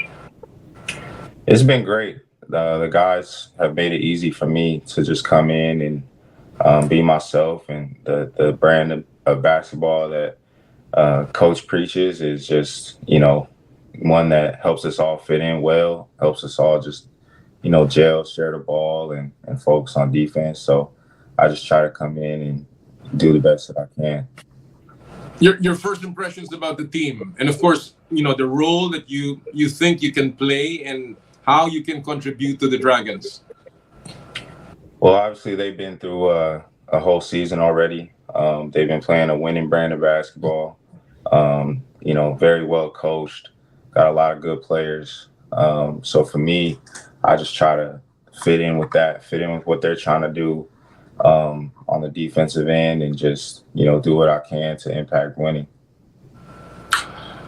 Andrew, you're finally going to get to play with Miles Powell in an official game, and of course on the court at the same time. You did mention in one of your interviews that the handcuffs have been removed, and obviously this tandem will become a potent force. But do you think that you will appreciate playing with Miles more now that you have experienced, the PBA rules where you were not allowed to play together? Do you appreciate your tandem now with Miles even more, that now you're going to be allowed to play together? Yeah, we complement each other a lot, on the floor. We both put up, really big numbers. We both know how to play the game. Our two-man game is very scary, so we're able to now, show everyone how we can, do that on the offensive end as well too. Defensively, I think we're going to be great. We definitely cover for each other, and everyone on the team as well too. It's going to be exciting. It's going to be exciting to be able to, finally, play at full capacity because, as I said before, we were playing in handcuffs, but now we're able to play at full capacity. So excited to see that. How does the game of the Dragons change with the two of you together? Particularly if you compare it to the way you played in the PBA. We still have the same mindset, sharing the ball, getting the ball in the right spot to the right people. Defensively, we cover for each other. Nothing really changes. It's just that now we have two, really strong offensive threats that are going to be able to help us on that end. So for us to now win this thing, we have to focus on continuing to be strong on the defensive end too, because we know we're going to score. All right. Sedi, you've seen the combo of Andrew and Miles. How tough, how potent is this combination? It's extremely potent. Really, you just got to pick your poison. Both guys can put up numbers. Very hard to stop one-on-one. And when they're in that two-man game, no decision is the right decision. So, like Andrew said, it's just going to be a matter of us focusing on defense, getting stops, and, hanging our hat on the defensive end. You've seen Andrew up close and personal in practices. What do you like about the NBA veteran? You can't guard him. The guy's a machine. If it's a one-on-one matchup in the post, it's a bucket. If he's popping for a three, it's a bucket. I don't think I saw him miss a shot all week last week. Just excited to be out there with a great player. All right. Well, you're playing in the East Asia Super League, and this is a league that will combine teams from all over the region, from the Philippines to Japan to China and other countries. let me ask you. Let me ask the two of you. Do you like the concept, Andrew, of the EASL? I think it's great. I actually heard about this league many, many years ago, and I was really excited when it was told to me. It's a great concept having the top teams from every respective Asian country to come together and have a tournament. I think it'll definitely bring a lot of countries together. It'll definitely enhance the brand of basketball out here, and it's going to be a great stage. It's going to be good. I'm really excited to be a part of it from first year. So I told the guy who told me when this is going to happen, like when it happens, sign me up. And I'm glad to be, a part of the East Asia Super League team of the Bay Area Dragons. And obviously, when that ball is tossed for the first time, and you're part of that, I mean, it's just a tremendous legacy also for you. Seri, as a Filipino player, as a Fil-American, now from your perspective, another league comes up in the region. How does that appeal to you, and what does that do for your future and your career?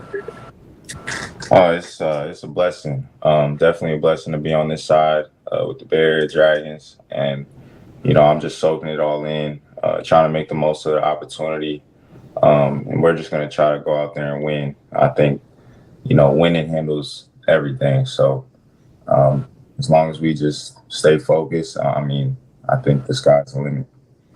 It is a short format, though, Andrew. It's a short tournament. It's just a week, and there's really no room for any kind of mistake. Do you like the format? And what do you think will be the key to winning in a format like this? It's the first year, so yeah, I guess this is how the format is going to be dealt with us. The key of winning, is, like I said, is playing defense, honestly. Playing to your strengths.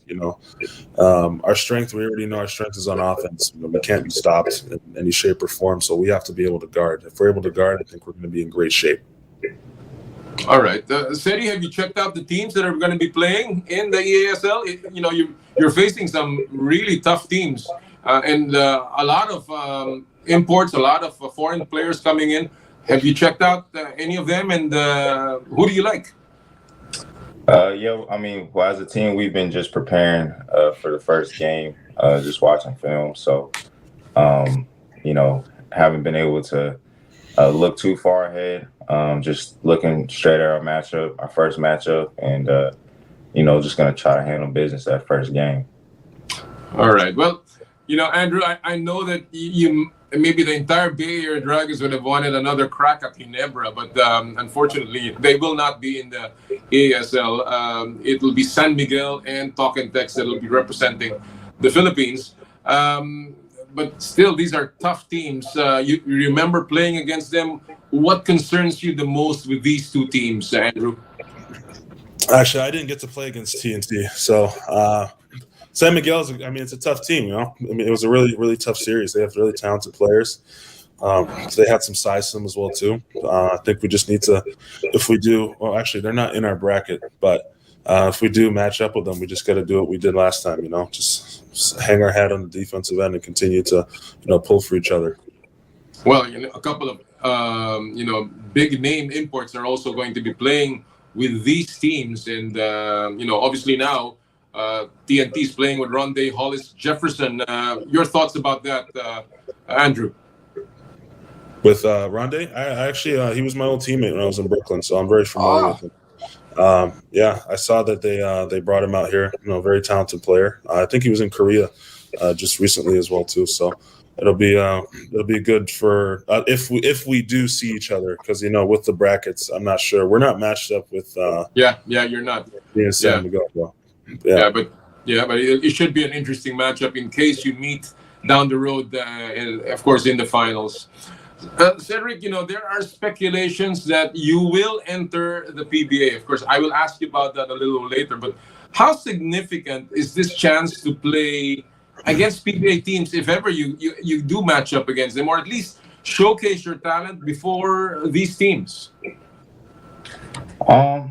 It's important, but I think the most important thing is just making sure that I show up for my teammates day in and day out, and do what I can to help us win this tournament. Whatever comes after that, I'll be grateful for, as long as I can say that I gave it all I had.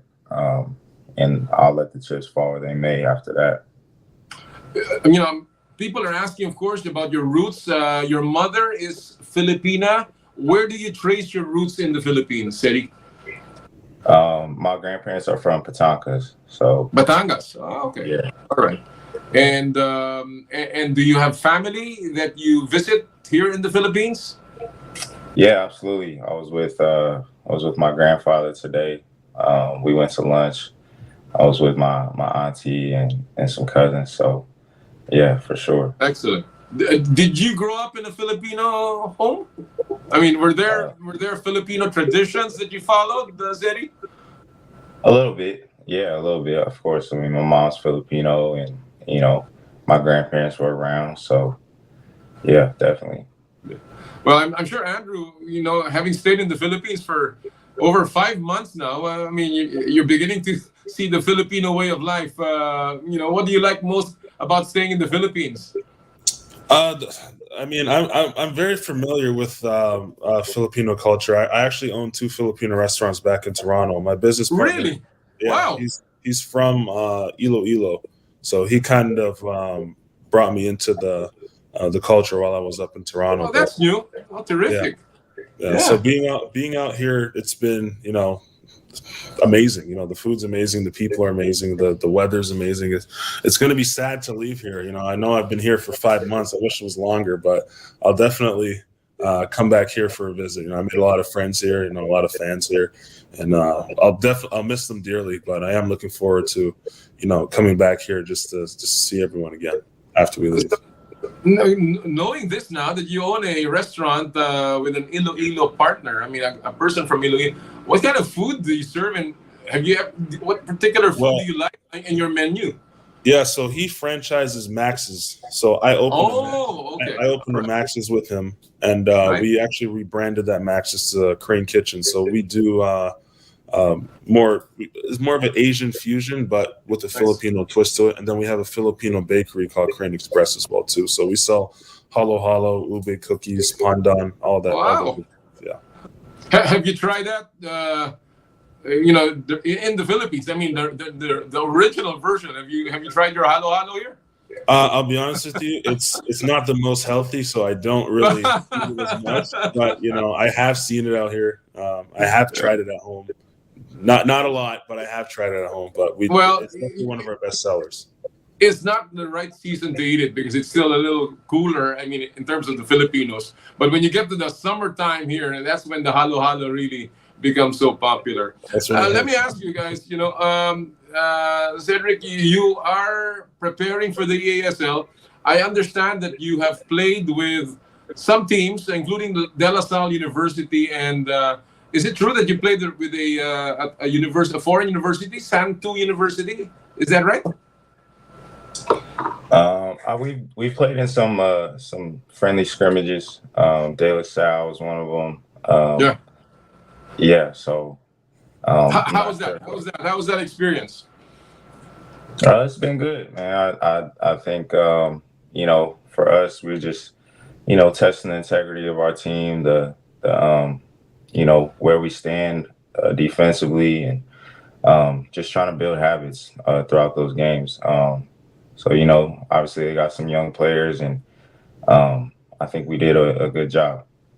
The obvious and logical question is, what's next after the EASL? I'll start with you, Sedrick. What's next for you after the EASL? And the question is, are you entering the PBA draft? I'm not sure yet. I think that the EASL for me and for our team is a big opportunity. A lot of people are going to be watching, so I haven't made my mind up on anything. Just trying to get it done, just trying to win. So there's nothing after the ASL right now? Are you playing with any other foreign teams or any other league that you can see in your schedule? As of now, no, not yet. No. All right.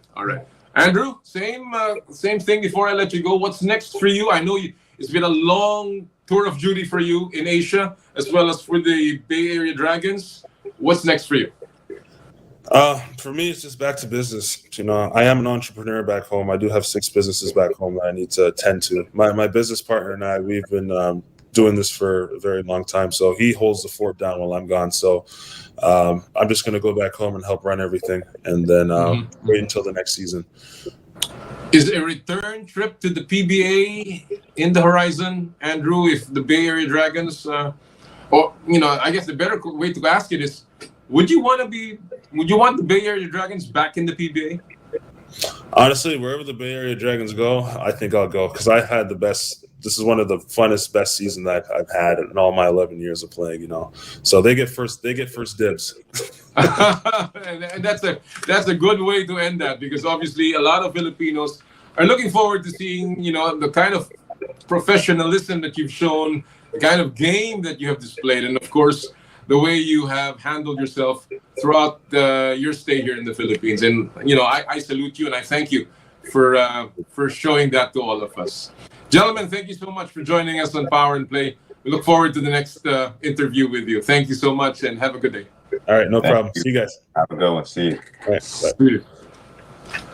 At muli nagpapasalamat po tayo sa ating mga bisita, si Andrew Nicholson at si Sedrick Barefield, ang bagong player ng Bay Area Dragons. Alam niyo po, talaga naman napakaganda ng ipinakita nila. Alam mo, kung bawat foreign team na maglalaro dito sa atin, sa PBA, ganyan. Ako, I don't mind na magkaroon tayo ng foreign team taon-taon doon po sa Commissioner's Cup. In fact, that should be the ideal para naiiba yung putahe ba? Nakita nyo naman ng nanood ng finals, napakataas, 54,000 plus. And I understand na ang mga nanood sa China ay napakalaki din ang viewership natin doon. So again, this is how the way to grow the PBA. Sana nga ay magkaroon pa tayo ng ganong klaseng mga kupunan at ganyang klaseng player katulad ni Andrew Nicholson. We now go to our final interview. And this is where we put the spotlight on one personality na talagang magbadala po ng bandila ng Pilipinas. Siya ay 15 anyos pa lamang.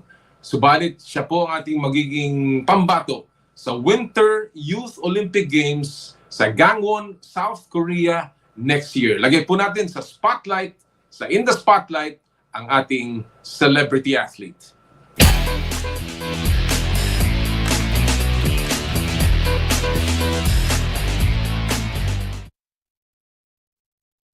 Ang ating pong atleta na ilalagay ngayon sa spotlight ay ang ating 15-year-old wonder kid ng speed skating na lalaban sa 2024 Winter Youth Olympic Games. Siya po ay ating nakapanayam.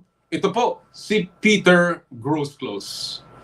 And as promised, we have with us our first bet for the Winter Youth Olympics in a long, long time. No other than Peter Joseph Groseclose. Thank you for joining us on the show. Good day, Peter. Hello, thank you for having me. You know, it's so nice and refreshing to see somebody as young as you on the show. Again, congratulations on making it to the Winter Youth Olympics that will happen in South Korea. You know, they say, and let me start with this. No, they say that it's harder and there are lesser chances to make it to the Youth Olympics because you're only young ones rather than in the actual Olympics or the Winter Olympics. So how significant is this for you, just qualifying for South Korea? Well, it's been my goal for a very long time. And what you said about the age being very selective is very true. I know people who have like the ability to make it, but they're just a little too old or a little too young. And so I'm just so honored that I'm able to compete. You are only the third Filipino to qualify in the Winter Youth Olympics. And of course, the first one was Michael Martinez back in 2012. And then there was Julian Macaraig in the 2020 edition in Switzerland. So you are the third person. So a lot of people want to ask, you know, how Filipino are you? So first of all, where do you trace your roots in the Philippines? Well, my mom is Filipino, and I have a lot of family in Alabang and Manila. And so, I love them, and I have a very good relationship with them. Are you in the Philippines often? Have you visited? Yeah, I visited. I'm actually going this summer to, you know, meet with my family and to actually meet some of the skaters over there. Wow, terrific. Let me ask you, how many are you in the family? How many siblings do you have? I only have one, Uh-huh. a sister. Is she a skater as well? She's a figure skater, yeah, which kind of is the reason I started skating. All right. What's the name of your sister, Peter? Her name's Jackie. Jackie. All right. How much how much in Peter Joseph is the Filipino? For instance, do you have traditions that you celebrate in your own home in Washington? I don't know. It's yeah, I'd say I used to live in California, and there's much more Filipinos there, but still, like with my family, I'm still eating a lot of Filipino food, and there's still good Filipino restaurants and markets here. Do they speak Filipino in your house? A little bit. My Tagalog is not so good, but my mom speaks. Your mom is she traces her roots just in Manila. Is that it, or do you have a province in the Philippines that you go to? It's mostly just Manila. It's just in Manila, and I read somewhere that you played the guitar. Tell us a little bit about this. Is that the way you while your time away while you're away from the skating rink? Yeah, I'd say I definitely practice my guitar the most when it's the off season and I'm not skating as much. And is this classical guitar, or is this pop? Is this electric? Rock? What kind of music do you play, Peter? Yeah. Well, it's really just whatever I feel like playing. But lately I've been kind of getting into jazz. Terrific. All right. I also read that you are you like physics. Is that something that you plan to do in the future? Yeah, well, I'll try. It's some of the concepts are so hard to understand, but yeah, I'll try to pursue it when I'm older. Does that mean you are you going to be a doctor? Are you going to be a professor? What do you want to do when you finish college? Well, yeah, a physicist would be like such a great experience for me. What they study is just so interesting. Right. All right. And you dabble in drawing? Is that true? I mean, do you like art as well? Yeah. Yeah. I mostly just draw people, but lately, like a little bit of buildings, and yeah, I wish I could say I was better.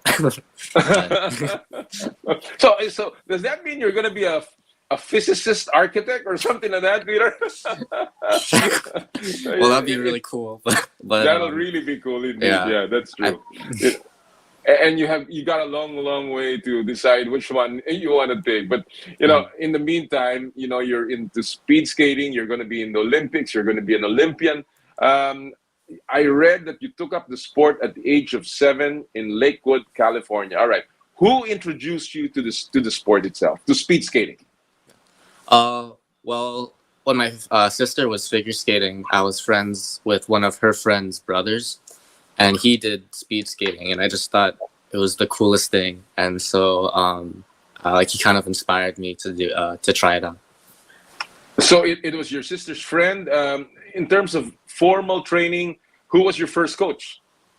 Her name was Wilma, and she like has a history of coaching, but I was so young and not good that she didn't really pay attention to me. Really?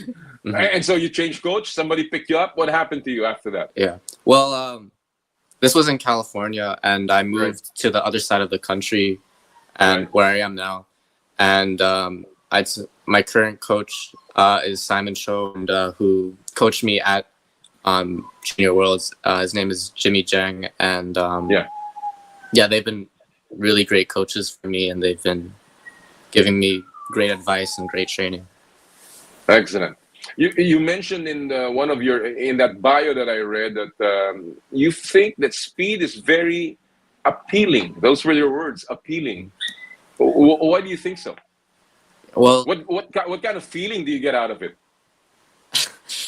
I don't know, just going that fast. It's such a cool experience, and especially when you're gliding. Like, I don't know. It's just it's like, and it's the race. It's easy to understand too. It's like you can tell who wins, and so I just think it's a great sport for anyone to watch or to play in. Are there any other sports or interests that you have that factor speed in? You know, are you into, you know, skateboarding? Are you into any kind of other sport that sort of also sees speed as an important factor? Mm-hmm. Well, the only sport I'm doing right now is speed skating. But when I was younger, I was also really into track. And I was definitely a sprinter, so I guess I've always just loved to go fast. yeah.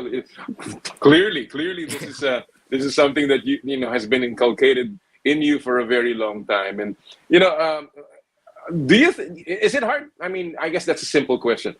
How difficult is it to be a speed skater?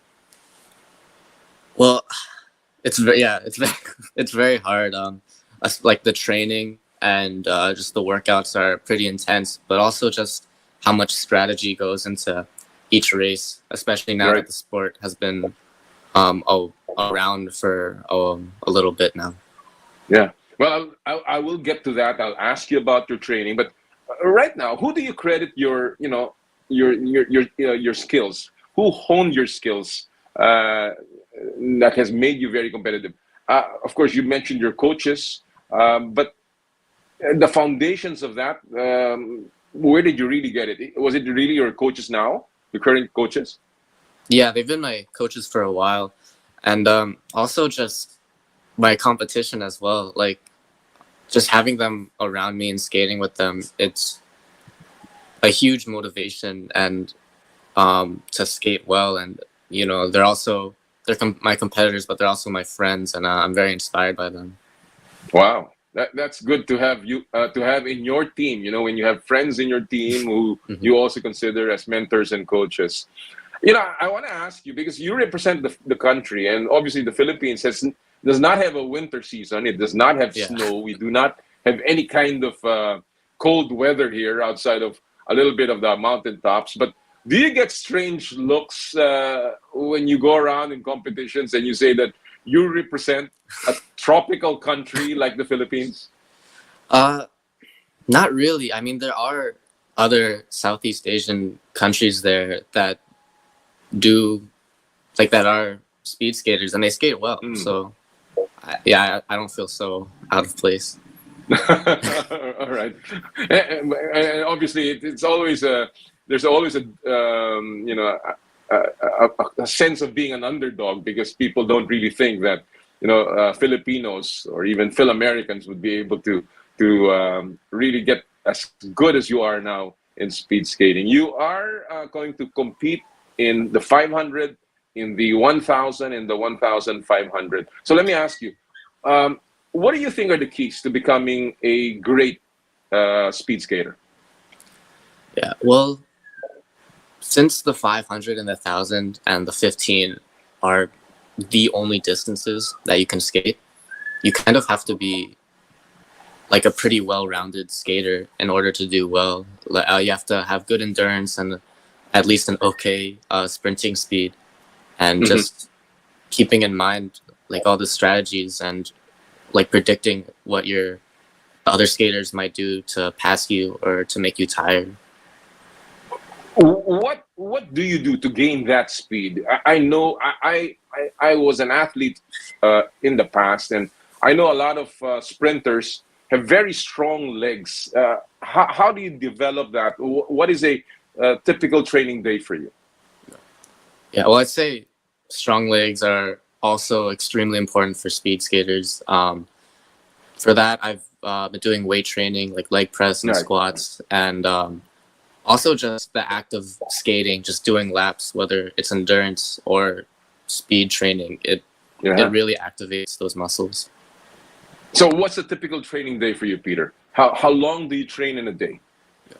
Well, right now I'd say a typical training day is 3 hours, starting with the skating session and then ending with a dry land session, which will be maybe running or squats or something like that.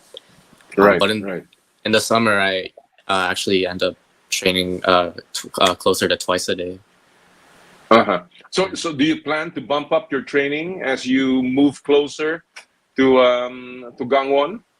Yeah. Oh, yeah. Definitely. Especially in the off season, I'll try to do more dry land and weight training, and also in the summer, I'll try to skate as much as I can. All right. When you look at your current performance, even in the qualifiers in the ISU Junior World Speed Skating Championships and the other places, the other competitions that you've been, what do you think are the areas of improvement in your own particular game, in your own particular style that you want to do as you prepare for the Winter Youth Olympics? Well, as I just watched how the other skaters skated, not only in how strong they were, but just how they strategized themselves. I was just so impressed, and my first World Cup, I just felt like, and I still do, that there's some of these people there's on another level, and I think I can definitely improve in not only my strength, but also just how I position myself in racing. But I can say I've been getting better. But in terms of your own assessment of yourself, what is the strongest point of your, I guess, of your skills in terms of your qualities? What do you think is the strongest factor that gives you a lot of hope and confidence that you can do well? Well, my favorite distance, and I'd also say my best distance, is the 500 meters, which is just a full-out sprint.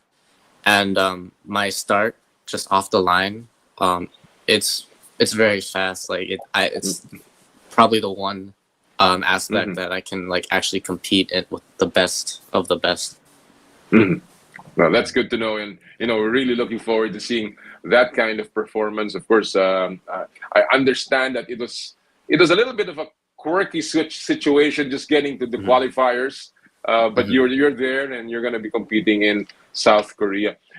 Peter, you also mentioned in your bio that the most influential people in your life, and I guess in your career as a skater, are your parents. In what way, what role do they play? Maybe not only as your parents, but I guess as people who influence you in your performance.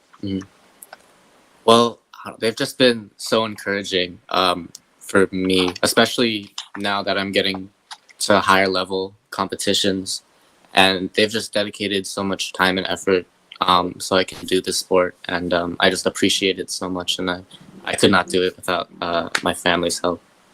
Are they skaters as well?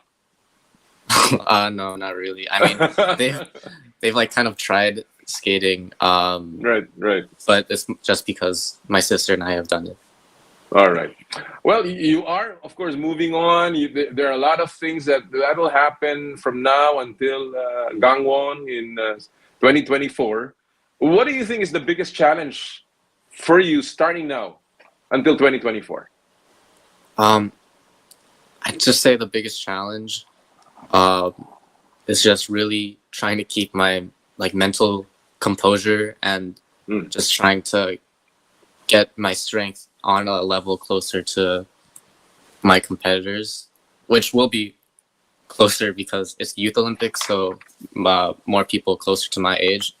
But it's all just, especially at the race, it can be so nerve-wracking. And so I think just getting a better hold of my mental state can be really helpful. But I have been getting better, I'd say.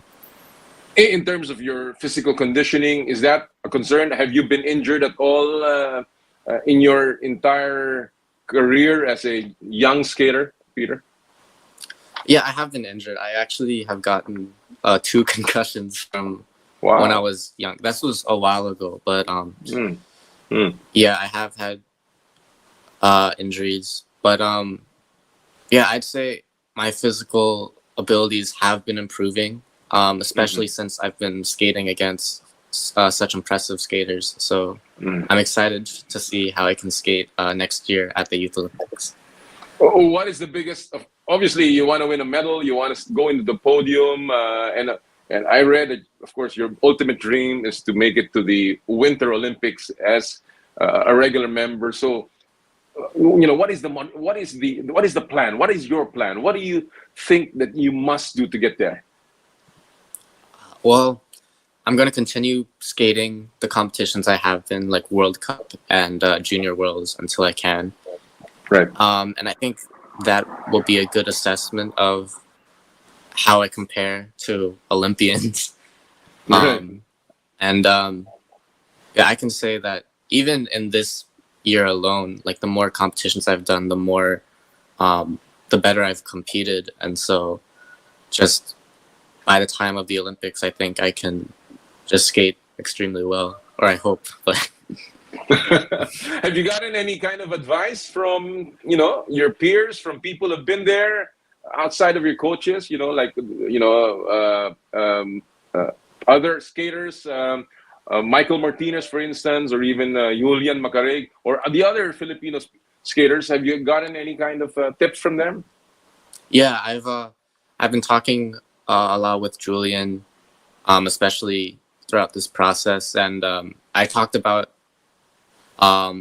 with him about Youth Olympics, and he also made it. So, and he was in a very similar position to me, and yeah, he just said, like, to make it, you just have to, like, how to strategize yourself, like you want to make it out of the first round or so. And so I think just seeing that he could do it, and his words, it really inspired me, and I think it did help me to qualify. That's terrific. That's great. You really need that kind of support, and you have our support from the Philippines. Obviously, you will be skating for flag and country, so we are very excited for you. Peter, I have a couple of questions before I let you go. First of all, obviously, to get to the top, to get to a place where you are successful, sacrifices will have to be made. What kind of sacrifices are you willing to make at your very young age, Peter? Yeah. Well, I think I'm sacrificing a lot of time, especially because I'm still a student and I have to do like homework and study for tests. And yeah, I mean, there's been so many times where like friends have asked me to hang out and I just couldn't because I have practice or I have to study or I have competitions. And so these are just the kind of sacrifices I've been making for a while now. But I feel like it's worth it if I can, meet my goals. Absolutely. At this point, you're starting to make your goals. So absolutely, all of these sacrifices are now bearing fruit. And, before I let you go, my final question, when I looked at your bio, there was a question about your sporting philosophy. And you said, and I quote, your sporting philosophy is, quote, the man who says he can is the same as the man who says he cannot. Are both correct? Sorry. Yeah. Let me say that again. The man who says he can and the man who says he cannot are both correct. Is that right? That's what you said? Yeah. What do you mean by this, and how does it apply to your life? Yeah. Well, it's actually a quote by Confucius, and I just think that if you doubt yourself, then and just feel like you can't do something, then you've already determined how that if you can do it. I just think having confidence and belief in yourself is just so important. Well, for a young man like you, beaming with confidence and being so calm and yet so focused on what you want to do, it is impressive. And I'm very happy to have talked to you, Peter. We look forward to your performance in 2024, and the whole Philippines will be supporting you. Peter, thank you so much for joining us today. Yeah, thank you for having me. I appreciate it. At yan po si Peter Groseclose. Of course, mga kapatid, again, aabangan po natin ang kanyang performance. Ang talino and of course, very sharp, very focused sa kanyang gustong gawin. We certainly hope the best for him. Again, pambato po natin next year yan sa Winter Youth Olympic Games. Bago tayo magtapos, ngayong Sabado po, gusto ko lang pong ibigay ang mga pangalan ng mga nanalo sa ating Joyride Super App Top Up promo sa Power and Play. Ito po ang ating mga pangalan, ang nanalo ng 1,000 pesos e-wallet credits mula sa Joyride Super App. Si Allen Riambilio, Marichu Esquadra, Tony Cabigting, Felix Pinto at si Alvin Villafuerte. Maraming salamat. Congratulations. You have won 1,000 pesos e-wallet credits from Joyride. Pwede nyo pong gamitin sa motorcycle taxi, sa delivery, and of course, sa Joyride car. Alright, mga kapatid, that'll do it for us this Saturday morning. Again, nagpapasalamat po kami sa lahat sa inyo na tumangkilip sa atin muli. Magsama-sama ulit tayo next week. At lagi po natin sinasabi tuwing Sabado, bawal ang masungit. At sa lahat po ng ating gawain, ad maiorem Dei gloriam, all for the greater glory of God. Kami po ang 1PH Teleserbisyo para sa Pilipino. Susunod na po ang inay ko po. Happy Sports Weekend mga kapatid! More power, more play.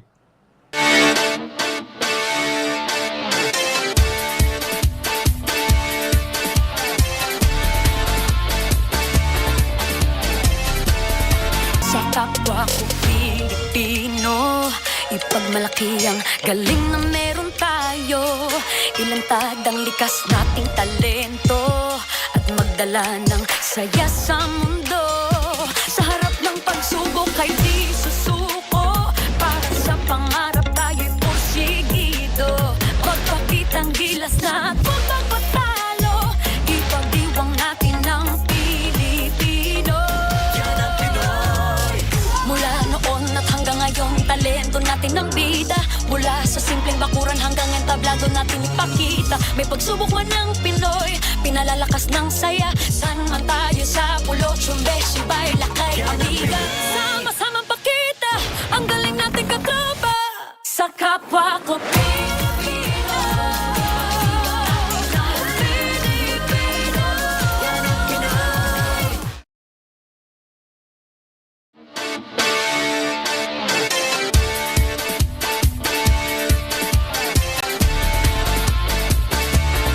Sa iisang